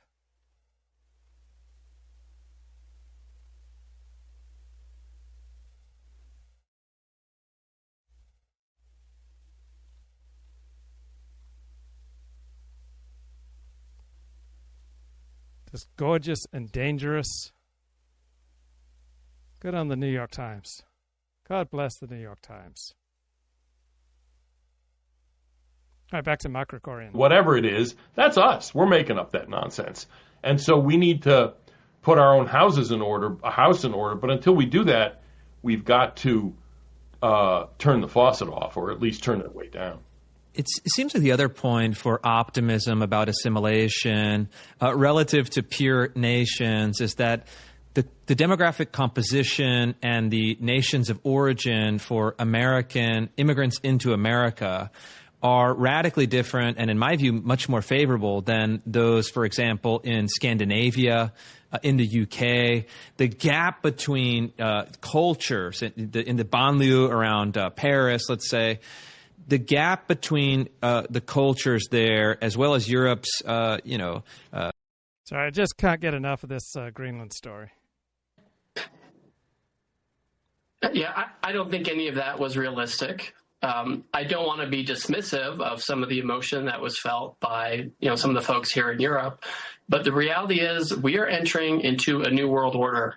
And that's something that a lot of the European officials have been acknowledging during the past couple of days here at Davos. We're entering into a period. Now, I suspect that Trump knows some things about Greenland and Russia and China's intentions towards Greenland that we do not. Where some of the economic rules of the past are no longer effective, where some of the security arrangements may need to be rearranged. And so there's an acknowledgement with that. The idea that somehow these folks would partner with China, that's not realistic. China is a giant exporter. They're not a big importer, and so they're not going to import a lot of the things that they sell. China supports Russia economically, and Russia, of course, is fighting a war on Europe's borders. So none of that is very realistic. When I was meeting with my counterparts over the past couple of days, I encouraged them to speak with the president, put it at the leaders level, and negotiate, and that's indeed where we are now. I want to play one more soundbite from President Trump, and then I have a quick question for you on the other side of that. This is the president talking about how much we give NATO and, in his words, how little we get back from the organization. Watch. This would not be a threat to NATO. This would greatly enhance the security of the entire alliance, the NATO alliance. The United States is treated very unfairly by NATO. I want to tell you that. And when you think about it, nobody can dispute it. We give so much and we get so little in return. So he made this point several times, Jameson, that we give so much to NATO and we get so little in return. And he said, this is the one thing that we want. We want to have control over Greenland. So was it the threat, and we're still waiting to see what this framework is, obviously, but was it the threat of sanctions that was the tipping point towards where we are now with some sort of framework? Well, it certainly focused minds. So I would say, yes, that's the case. And I just want to make one more point. People tend... And amidst all the hysteria over Greenland and Trump and Europe and America and conflict and war and tariffs, Mark Halperin laid it all out weeks ago. There's going to be a framework of a deal. There's going to be a negotiated settlement, and Trump is pretty much going to get his way. So Halperin's been saying this for weeks, and he's once again vindicated. To forget history. When you look back to World War II, and we contributed to the war effort, we lent money to Britain. We had this Lend-Lease program, and people talk about it now like it was free money. Britain had to pay that money back for decades. So whenever you're facing real security concerns or people want security guarantees, it's never been free. There have always been trade-offs, and periodically you review those relationships, you review the cost and balance, you review who's bearing the burdens, and you reassess that. So this kind of conversation, I think, is long overdue. Greenland's part of it. The NATO 5% commitment is another part of it. Our trade relations are part of it. We're in the middle of making sure that our trade relations, our security relations are in the interest of the United States of America. Yeah. It's fascinating to see how the threat of tariffs has become a national security tool. And all right, let's get back to Stephen J. James and his analysis. Lost 50% of its value since 2022 compared to other currencies. Inflation's out of control. War economies look okay on paper, even though this one still doesn't. But they tend to look okay, like they're holding up until the war's over, and then everything, it comes out just how papered over all the holes have been, what a fake it's been. But Russia's bogged down because basically Trump is kind of keeping it that way. And this is interesting. Maybe it's a deliberate ploy while he goes around the world and topples key, not Russian allies, but Chinese allies. These aren't Russian vassals, they're Chinese vassals. And what matters in the AI race of the coming decade is energy production. He who controls energy production controls the data centers over the next coming years. It's predicted that the data center build-out will need at least a doubling of energy production over the coming decade, perhaps 3 times as much, which is an enormous task, especially for a country like China, who is dependent upon foreign imports of oil and gas. I think it's 75% of their imports of natural gas are foreign and 40% of their oil. Or it might be vice versa. Whatever, they're not energy independent. They are desperately in need of they're desperately reliant on foreign sources of oil. So Trump has just kneecapped one of those vassals, seized the oil production, is seizing the dark fleet, Russian tankers that have been the dark fleet that's going around the world transporting Venezuelan, Russian, Iranian oil. They're in control of all that now. What's the other 2 plays on the table? Well, one of them is Greenland. Why Greenland? Because this opens up what is known as the polar region. China has long stated interest in the Arctic. They're actually interested in Denmark. It's not just a Trump talking point. They're expanding airports, investing in Greenland, trying to buy bases there. Why? Because of what they call the Polar Silk Road. Currently, in order to get resources to and from Europe, they either have to go over land, what they call the One Belt, or over via the sea, what they call the One Road. And over sea, it goes to the Straits of Hormuz. And they propose the Polar Silk Road, which it goes up over past Siberia and then down the side of Greenland. Now, the Arctic ice is melting more and more each year. Whether you believe in climate change or not, it's just a fact. And by 2040, it's expected that these shipping routes will be fully open. They're already open for around a quarter of the year to half of the year around the edges, but it's becoming more and more each year due to climate change. Whether you believe in it or not, it's happening. So, there's also another key element to Greenland, which is this Lomonosov Ridge, which is an undersea mountain ridge that extends from Greenland to Siberia. And according to standard territorial claims, a nation has standard claims on territorial waters about 200 nautical miles from its continental shelf. But this can be extended if you can legitimately claim that a continental shelf ridge extends from your territory, and basically there's one of these. It's an undersea mountain range underneath the polar ice cap called the Lomonosov Ridge. It's well talked about for a long time that they're interested in this. The Russians even attempted to plant a flag. They did plant it via a submarine and a robot under the polar ice caps to try and lay claim to this region. So there's definitely economic interest in claiming the Arctic Sea region because it's resource rich and it's polar. It's got the polar shipping routes. So, bro, is Trump playing a grand master plan where he's seemingly on the surface of it betraying Ukraine, and it's unconscionable to prolong the war because the people in Ukraine, the civilians, are dying out there. The United States can't end the war, right? Ukraine and Russia gets that ability, right? It comes down to Russia and Ukraine. It's not that I think Trump is prolonging the war. So Nathan Cofnas had a long essay. His most recent one was on critiquing the Helen Andrews model of wokeness. So according to Helen Andrews, wokeism is simply feminine patterns of behavior applied to institutions where women were few in number until recently, and it appeared out of nowhere in the 2010s because that is when female representation at elite institutions passed the 50% mark.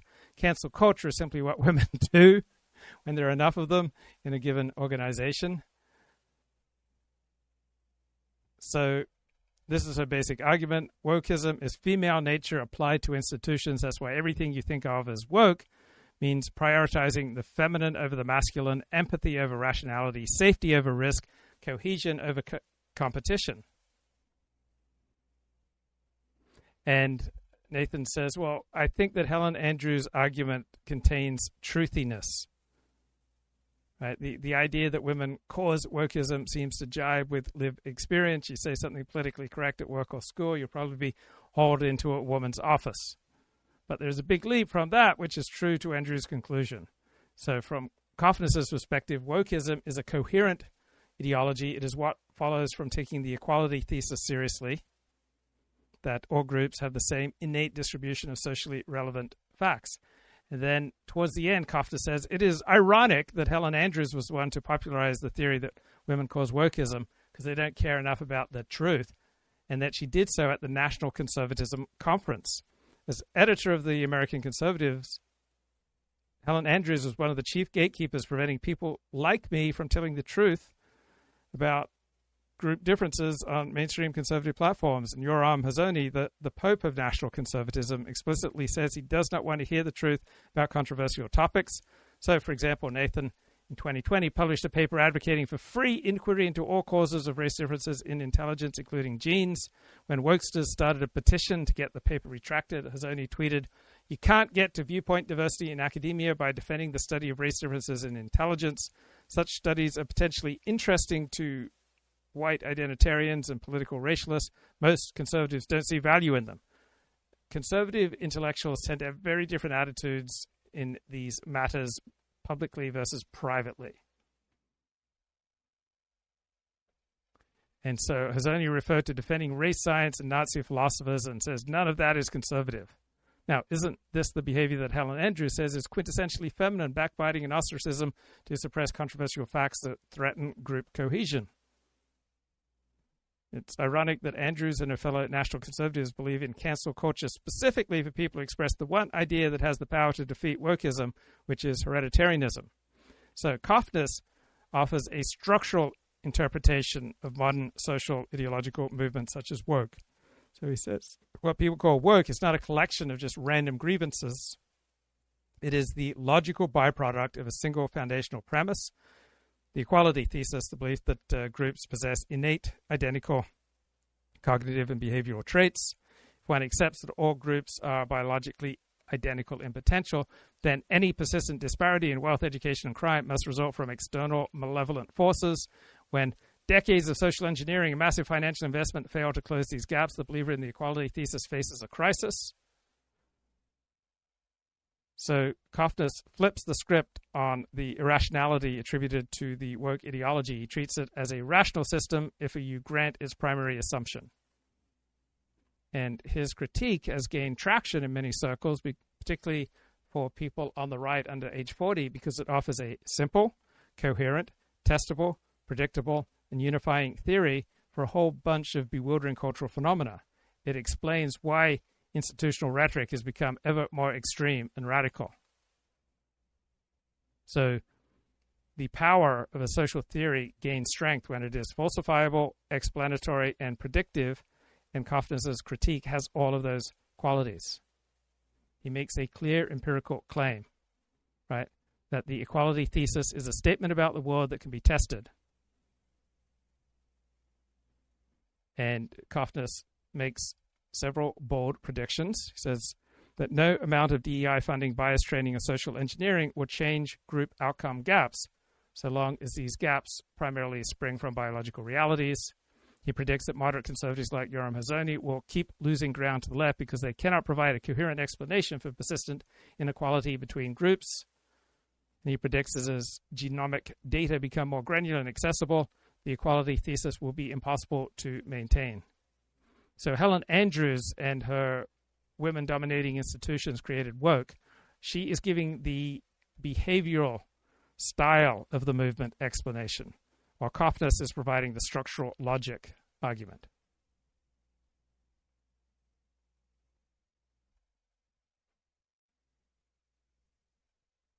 Kind of historical, doesn't have like a great historical example of domestic assimilation.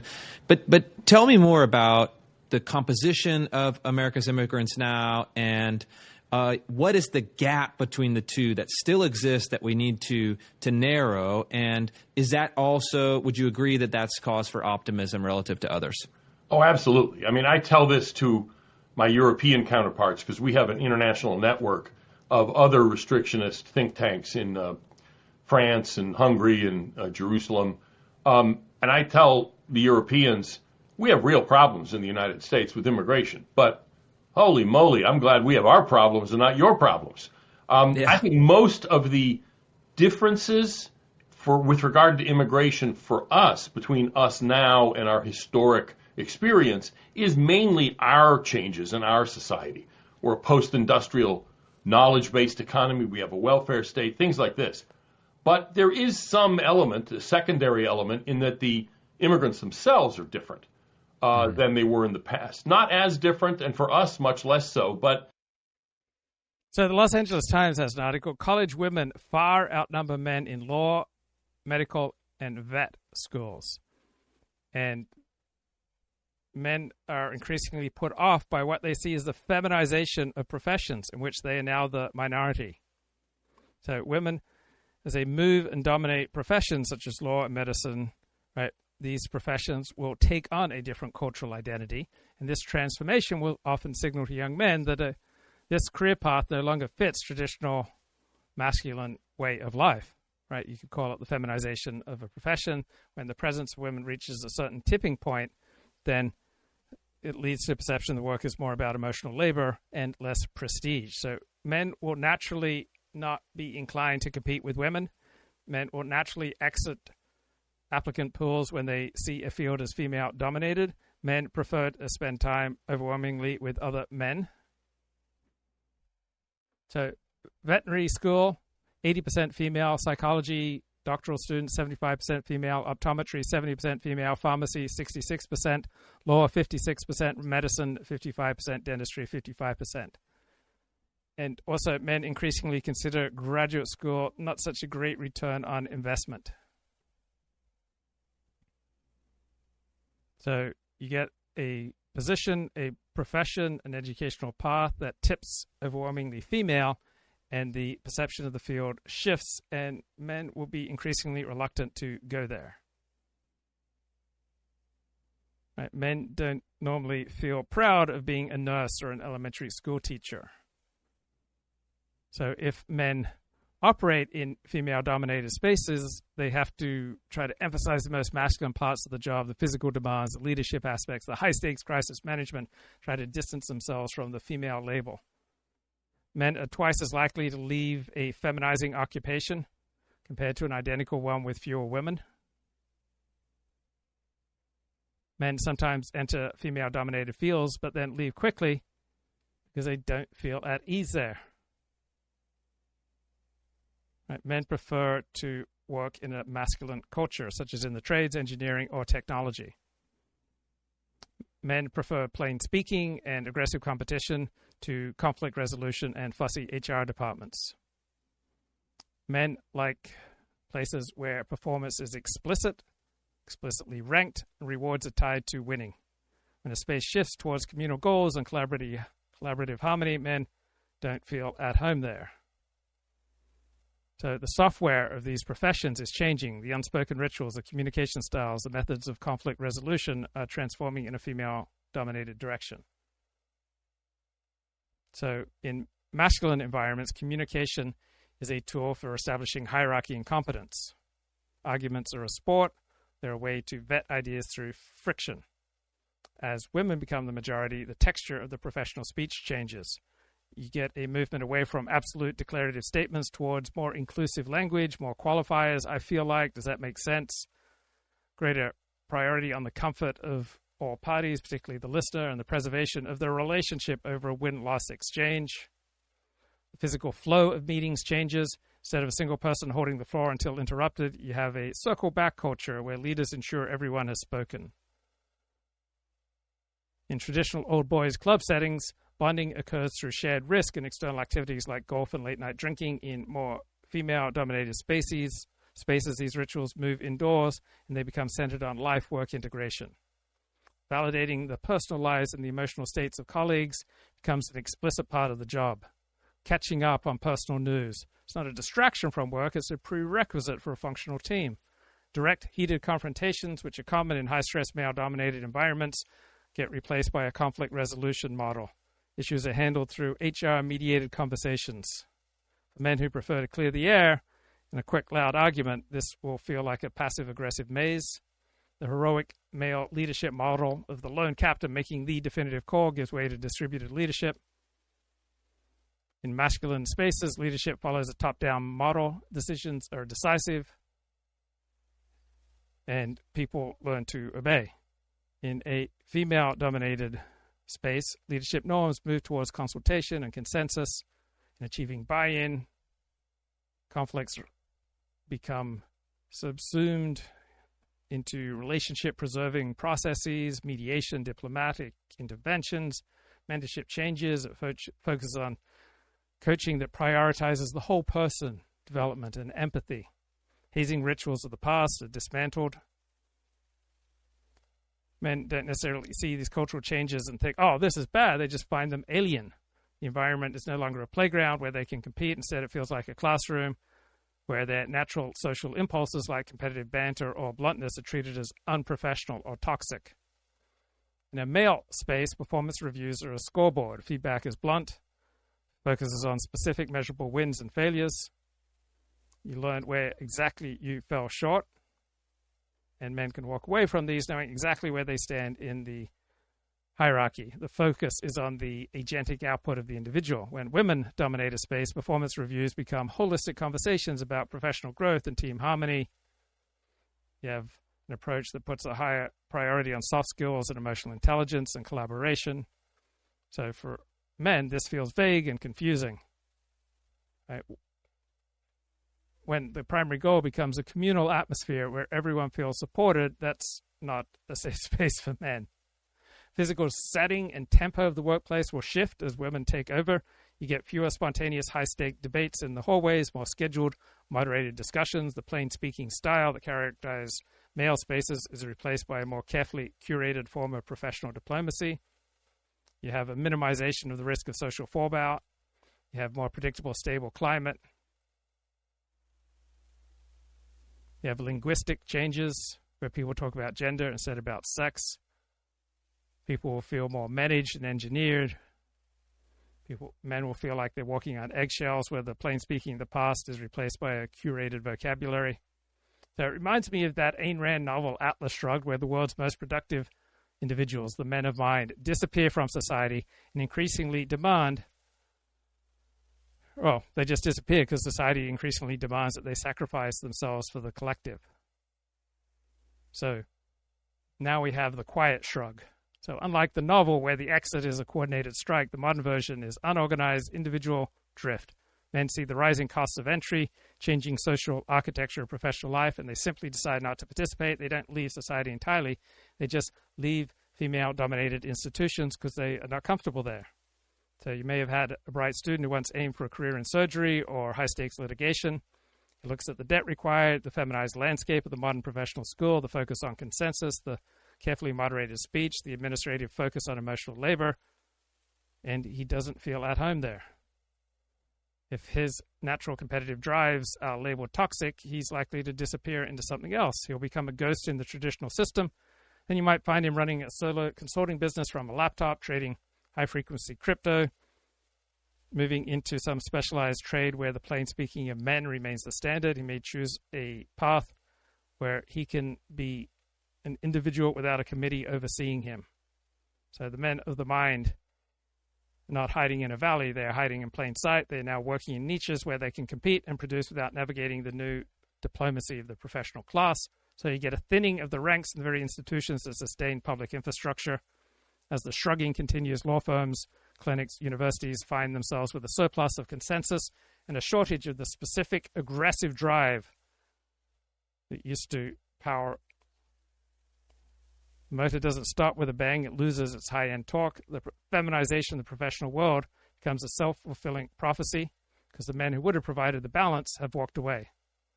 And all these no-fly zones where certain sacralized groups must be exempt from any criticism, right? This also plays a huge role in men shrugging off the professions, right? When all these topics become sacralized, when all these groups become sacralized, Jews, blacks, gays, Muslims, when these groups must be immune to critique, when the environment shifts from meritocratic friction to high-stakes social navigation, when you get this fundamental mismatch for men between their natural professional impulses and the new institutional requirements, men will walk away.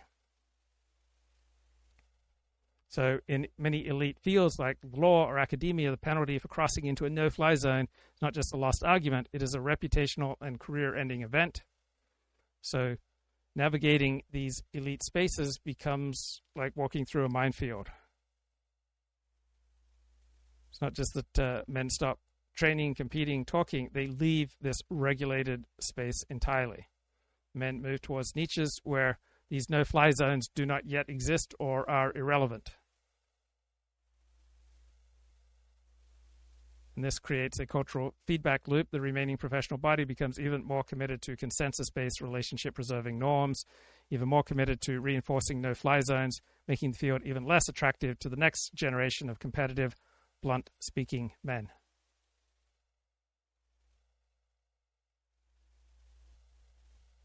Continue to press ahead, and I think most people who believe that abortion is immoral would say yes, absolutely, that's worth it.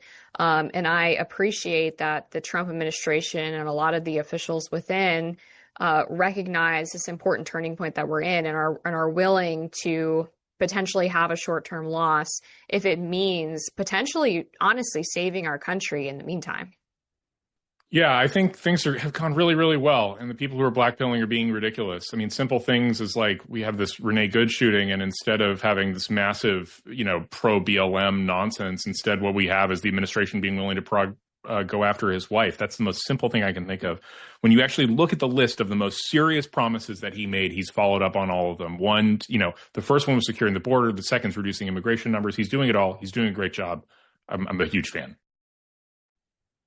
I think that to the extent there's blackpilling, it's just a function of the fact that the expectation level has been raised beyond anything we've come to know from Republican presidents, certainly in our lifetime. And I think the domestic side is just a laundry list of stellar achievements. When you look at, first of all, you want to secure your interests at home. That means you have to secure your borders. Then you need to deal with your interior, and then you need to deal with vigorously pursuing your interests in your hemisphere. That describes to a T what the administration has done. And then, of course, taking on the administrative state, the universities, the NGO industrial complex, restoring genuine protections of civil rights, and in a whole slew of other areas. I mean, it has been just a massive array of achievements on the domestic side in terms of using executive authority to the maximum extent possible to drive home our interest, and, of course, following up to Will's point on the promises that were made during the election. On the foreign policy side,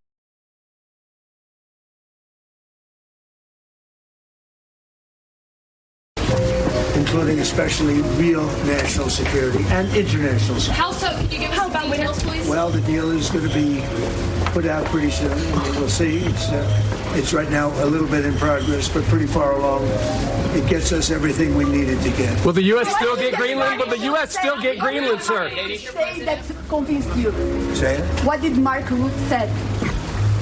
Well, he's a great leader. I think he's fantastic. The Secretary General was representing the other side, which is really us too, because, we're a very important member of NATO. I've done a lot for NATO. And it's really nice. I mean, it's a deal that everybody's very happy with. Does it still include the United States having ownership of Greenland like you said you wanted? It's a long-term deal. It's the ultimate long-term deal. I think it puts everybody in a really good position, especially as it pertains to security and minerals and other minerals. Sir, how important is it for your legacy? Have you already spoken to other European leaders? What? Have you already spoken to other European leaders? Yes, I have. How long will the deal be, Mr. President?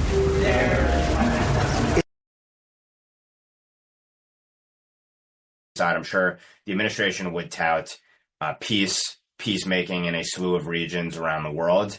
For my money, I would say that restoring deterrence, also sowing discord and uncertainty in the minds of our enemies through any number of dramatic operations. Of course, most recently, the Maduro extraction, and then, of course, the striking of Iran's nuclear facilities. I think the question is going to be over the next 3 years, we've seen a lot of tactical victories and freezes in hostilities. The question is going to be, can those be converted into massive strategic victories in furtherance of America's national interest down the road and in service of enabling a scenario where our allies and partners can keep our enemies at bay and allow America to focus on its core interests. And so we'll see how it plays out when it comes to Israel, Hamas in Gaza, Russia, Ukraine, obviously, and then Iran as well. But there's no question that the world's worst adversaries are on far shakier ground today than they were 1 year ago, and that's directly attributable to the strength and the vigor of the president. Okay, and with that, we're going to turn out to, I guess, the most fiery subject that we're likely to have. Sure. So what is going on in Greenland? In a sense, we have this very serious bargaining going on by Trump, and he's making all sorts of noises about military action that I think are just overblown. But I think there is a genuinely serious move from Trump and from the senior foreign policy people in Trump's administration too, that they want Greenland, they want to own it, and there are a lot of reasons why they do. But I think a decent part of it, among many others, is what's going on with Britain and this Chagos Islands thing. So for people who aren't familiar, there's an archipelago in the South Indian Ocean that's not really near, totally remote, very small, but it's just enough for a military base. And it's a really strategic place that the United States own, like basically a permanent aircraft carrier. And it's owned by Britain. And Britain, because the ICJ issued an advisory ruling, decided they were going to that they were just going to hand it over to Mauritius, which is 1,000 miles away, and then pay Mauritius for the right to give it to the United States. One of the most insane things that it's a general thesis that Europe is not really a reliable ally. So now Greenland is by Denmark, or not really owned, but their foreign policy is run by Denmark. They have a little bit of self-governance for the 50,000 or so people that live on this massive, massive island. But Denmark is not able to defend it. It's a huge island, and it's also right. If you actually go over the Arctic Circle, you realize that Greenland is sort of what blocks all of the Russian ICBM sites, or it's on the way from the Russian ICBM site into the United States. So it's just this really strategically located part of our hemisphere. And, the Monroe Doctrine said that we got everything we wanted. He said then we're making progress. We're very far along. That was another thing. He was, definitely holding his cards close to the vest, but these are the things that he was willing to say. He said, we got a long-term deal, and someone asked, how long is the deal? Is it a lease, was one of the things that people were getting at in their questioning. He said it's an infinite deal. It's forever, and it solves our national security issue and the minerals issue. So your reaction to what we're learning here from the president as the market continues to be very strongly advanced? Yeah, it was very interesting. I I did see the Danish foreign minister say that he is excited now to be able to have talks with the United States representatives on his side to see where they can go forward. Now, this doesn't mean that Denmark's going to agree to a deal. And I can tell you, I talked with 2 European commissioners today, and both of them said that Greenland is not for sale. They were firm on that point. Now, President Trump says that he has a framework for a future deal in order to take control of Greenland related to this. I can tell you the markets loved it, and the reason why is the uncertainty. The uncertainty that was going away towards the end of last year, the beginning of this year, came back when the president decided to add these new tariffs, additional tariffs of 10% onto Europe. He has now pulled back those tariffs, says he's not going to impose them. It's not a pause. He just says he's not going to impose them, which tells the market the uncertainty's gone. And for that, that's a good thing. Now the market can say, basically, hey, things as usual, business as usual. We can go forward with the growth that we're seeing in the United States. Now, as basically, Trump is looking at it like, you Europeans, you're not reliable allies. You might just sell Greenland to the Chinese. I mean, the Chinese wanted to buy infrastructure projects, any number of things. So we should own it, and we want to buy it from you. And Denmark and the Europeans are like, no, how dare you? Greenland's territory is ours. Like, it's their last imperialist possession, really, when you think about it. It's in our hemisphere. Why does Europe have it? And moreover, I mean, it's like 50,000 people. And the other thing that's happening is Greenland's people are moving towards wanting complete self-determination, like to be an independent sovereign state. And I'm sorry, that's just not going to happen. There's 50,000 people total who live in Greenland. Like, this is what is this? The size of a small town in Ohio is going to determine the geopolitical relevance of a massive piece of land that has also rare earth minerals, also a massive space base, or not a massive space base.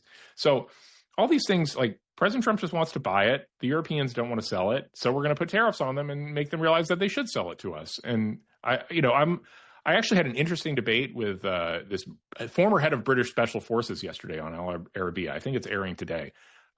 Very impressive guy. And, he had one good argument about all this, which is that Trump is actually the one reason Trump's kind of belligerence might be a bad idea is that it's empowering left-wing populist movements in various countries that are weakening the right domestically in those countries. That's the best argument about what Trump is doing. And so, perhaps there's some wisdom in trying to let some right-wing governments take power to be more friendly to us. But other than that, Greenland really should belong to the United States. It's in our hemisphere. We are the world superpower. We're the ones who are running the entire, running the NATO defense umbrella, and NATO needs to suck it up and give it to us. Yeah, I mean, the list of numbers of the quote unquote military that were sent by European countries to Greenland was just extremely laughable. We're talking, in some cases, 1 person, in some cases, 3 people.